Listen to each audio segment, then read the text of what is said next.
Dituding oplas, Siti Badriah ungkap rahasia perawatan wajahnya.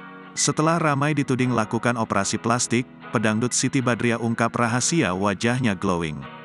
Istri Krisdiana Baharudin ini mengatakan selama ini dia hanya merawat wajah, bukan operasi plastik seperti yang dituduhkan netizen padanya. Pasalnya, belakangan muncul tuduhan yang menyebut Siti Badriah operasi plastik karena kini wajahnya terlihat lebih bersinar dan bibirnya menjadi lebih bervolume. Ditambah banyak warganet pula yang menyinggung soal penampilannya yang dulu sebelum terkenal.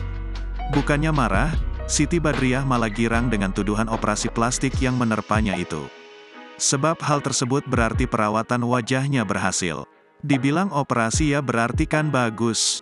Perawatannya berhasil, ujar Sibat, sapaan akrabnya.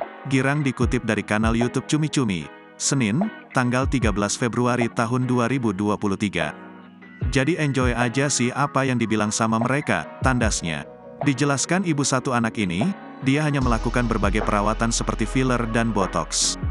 Sebenarnya nggak ada yang dirombak sih, cuma dibenerin aja. Operasi belum ada, alhamdulillah muka belum ada sama sekali. Jadi cuma filler aja sih. Bibir filler, dagu filler, terus botox kayak gitu aja sih, tutur Siti Badriah. Siti Badriah pun memiliki alasan tersendiri memutuskan untuk melakukan filler, terutama pada bagian bibirnya. Dia mengatakan ingin memiliki bentuk bibir yang lebih bervolume.